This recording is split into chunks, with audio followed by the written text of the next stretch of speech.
400 feet, they were handling the same tonnages and tasks as they had down below. But there were differences.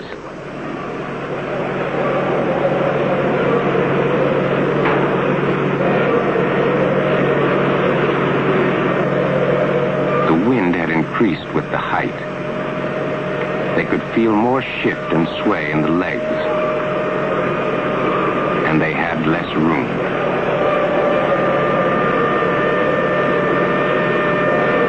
When the lifting bar and cable were fastened down tight, they were ready to lift.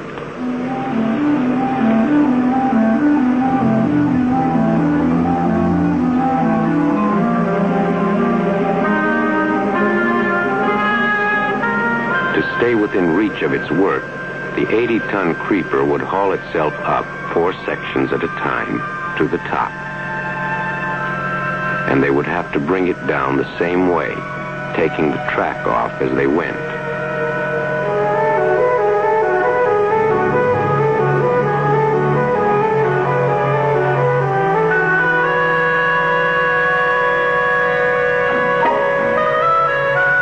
After each lift, they would lock it off, level and adjust the platform legs. Then they'd be ready once more to build higher.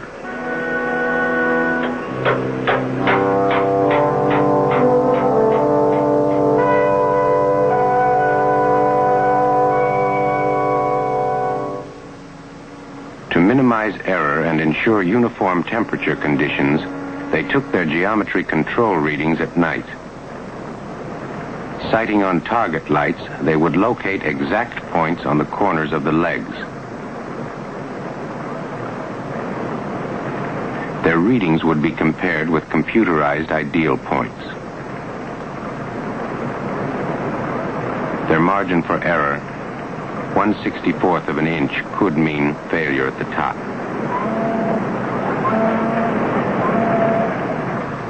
Coming up easy.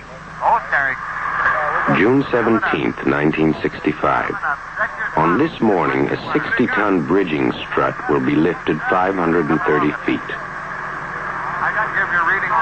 They have raised the legs too high now to stand alone. They must join them together before they can build any higher. 300 on the top, boy.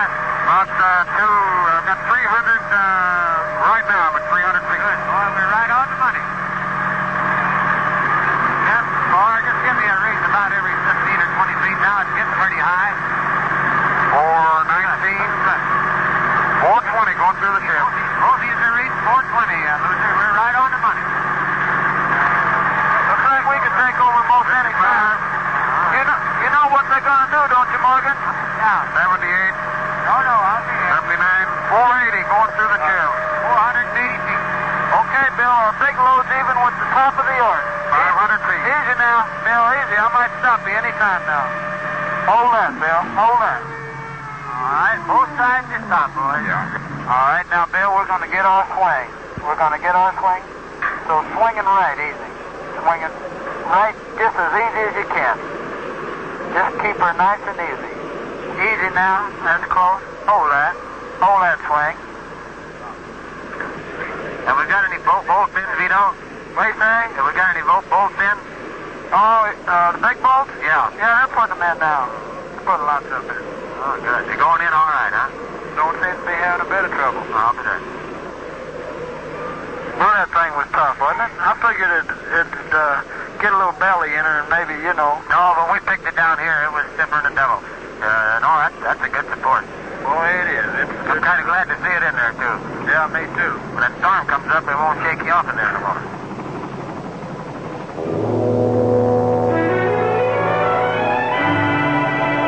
Late summer, 65. They've gained the pitchover point and can see now the cross-section of their work. The decreasing distance between them has become the measure of their goal. Okay. With luck, in a few weeks' time, they'll be close enough to touch.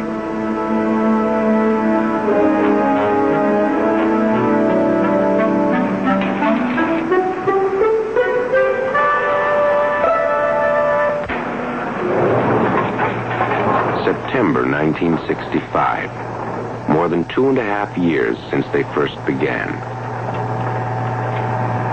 Getting to work now has become a job in itself. What used to be a short climb up the ladder is now a 12-minute ride on the backside.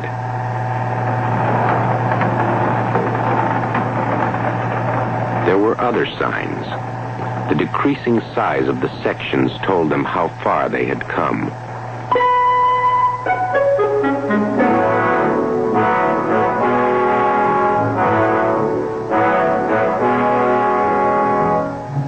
When they saw the ventilator hole for the hoist motor, they knew it was section number 6. Only 5 more to bring up.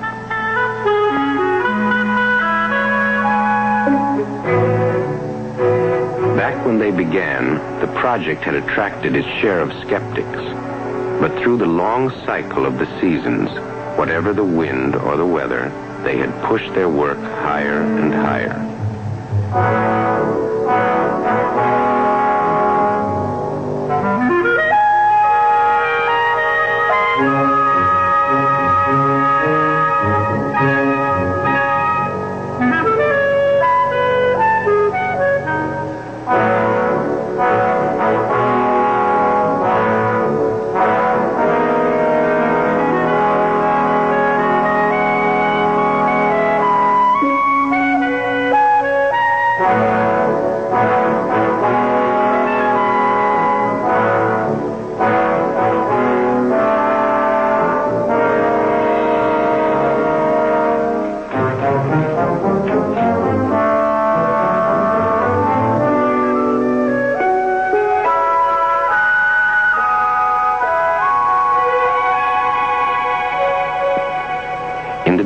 It was predicted that 13 of them would never make it this far, but not a single man would be lost.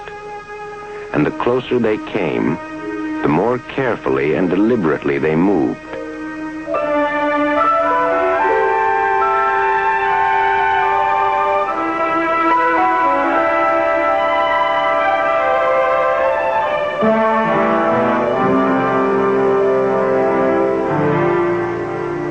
Section by section, piece by piece, they were closing in on their goal.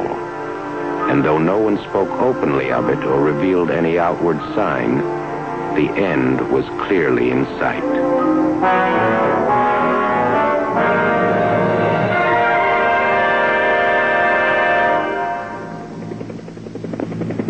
October 28, 1965. Sky clear. Temperature 40 degrees. Wind 10 miles an hour from the east. Down below, the final piece moved toward its liftoff. On top, the tension began to mount with the temperature. The engineers figured it was a race with the sun. To set the last piece, they must first jack the legs apart. But the south leg had begun to expand and deflect in the sun's heat. The last piece must be brought up before the legs were forced too far out of line.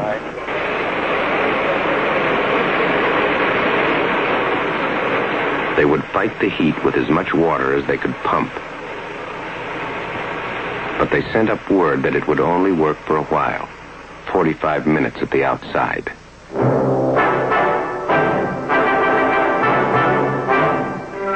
Now they would shove 500 tons of pressure against the legs, jacking them slowly apart the final 4 feet they needed.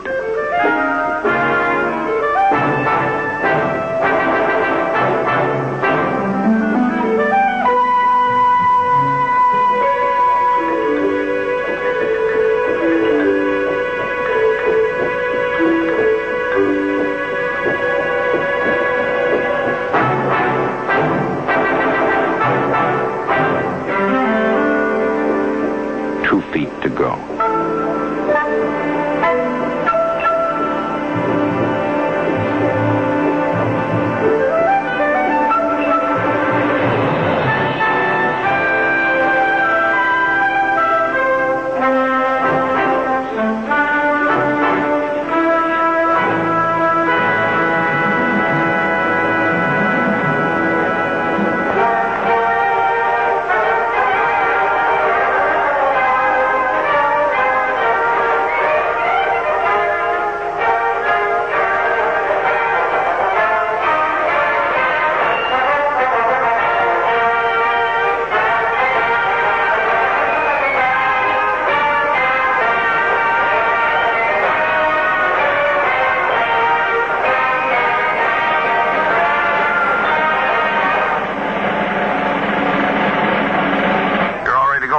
Yes, sir. Everything ready?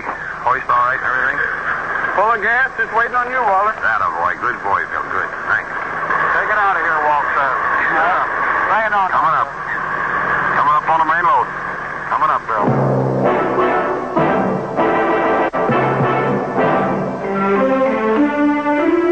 3 feet. Coming up. Coming on up on the main load. You can swing it and do what you want to, Vito. All right.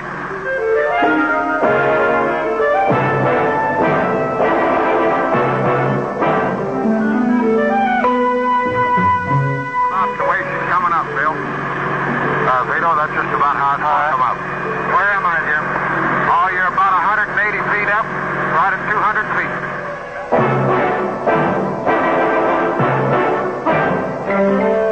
But it's going to have to get a little closer before I can tell for sure, Vito. How far does the cantilever hang out?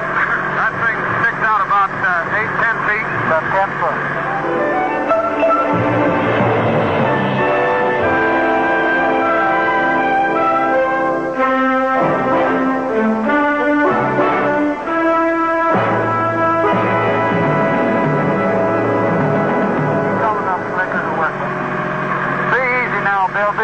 Stop anytime. Keep coming up like yours.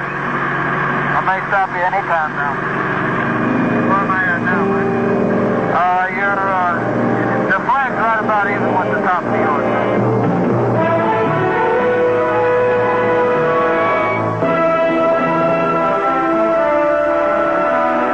All right, hold her right there. That's good. That's high low. That's high low, Jim. That's high. What's that all about? What's that? All them whistles. I don't know. Steamboats, I guess. Celebrate.